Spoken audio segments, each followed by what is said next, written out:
ഒരു ദിവസം നബി സല്ലല്ലാഹു അലൈഹി വസല്ലമ വീട്ടിലേക്ക് വന്നപ്പോൾ ആയിഷ റളിയല്ലാഹുവിൻ്റെ അടുക്കലേക്ക് വന്നപ്പോൾ ആയിഷ റളിയല്ലാഹു അൻഹ കിടന്നിട്ടുണ്ട്. അപ്പോൾ ആ സമയത്ത് നബി സ്വല്ലല്ലാഹു അലൈഹി വസല്ലമ പതുക്കെ വന്ന് തൻ്റെ ചെരുപ്പുകൾ ശബ്ദമുണ്ടാക്കാതെ അഴിച്ചു വെച്ച് അതേപോലെ തന്നെ ഉള്ളിൽ കയറി വസ്ത്രങ്ങളൊക്കെ ശരിക്ക് ഒരു ബുദ്ധിമുട്ടില്ലാത്ത രൂപത്തിലൊക്കെ ചെയ്തിട്ട് നബി സ്വല്ലല്ലാഹു അലൈഹി വസല്ലമ പുറത്തിറങ്ങണം. ആയിഷ റളിയല്ലാഹു ഈ വിവരങ്ങളൊക്കെ അറിയുന്നുണ്ട്. അപ്പോൾ നബി അവിടുന്ന് പുറത്തിറങ്ങിയപ്പോഴും അതേപോലെ തന്നെ വസ്ത്രമൊക്കെ എടുത്ത് വളരെ ശ്രദ്ധയോടുകൂടെ ശബ്ദമുണ്ടാക്കാതെയാണ് എന്ത് ചെയ്യണത് പുറത്തേക്ക് ഇറങ്ങി പോകുന്നത്. അപ്പോൾ ആയിഷ റളിയല്ലാഹു കൂടെ പോയി ബക്കയിലേക്കാണ് നബി സ്വല്ലല്ലാഹു അലൈഹി വസല്ലം പോകുന്നത്. അപ്പോൾ നബി വേഗത്തിൽ നടക്കുമ്പോൾ അവരും വേഗത്തിൽ നടന്നു. അങ്ങനെ ഒരേപോലെ ഫോളോ ചെയ്തിട്ട് നബി സ്വല്ലല്ലാഹു അലൈഹി വസല്ലമയുടെ അടുക്കലെത്തി. അപ്പോൾ ഈ പറഞ്ഞു നീ ഉറങ്ങിയെന്ന് വിചാരിച്ചിട്ടാണ് ഞാൻ അങ്ങനെ പോകുന്നത് എന്ന് നബി സ്വല്ലല്ലാഹു അലൈഹി വസല്ലം പറഞ്ഞു കൊടുക്കുകയും ചെയ്തു.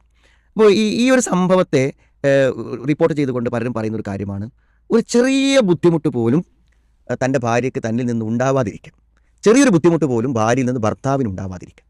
എത്രമാത്രം ഒരു ഉറങ്ങുന്ന ഒരാളെ ആ ഉറക്കത്തിനൊരു ശല്യം ഉണ്ടാക്കാതിരിക്കാൻ നബി സല്ലല്ലാഹു അലൈഹി വസല്ലം എന്തുമാത്രം ശ്രദ്ധ പുലർത്തി എന്നതാണ് ഈ സംഭവത്തിൽ നിന്ന് നമ്മൾ മനസ്സിലാക്കുന്ന ഒരു കാര്യം.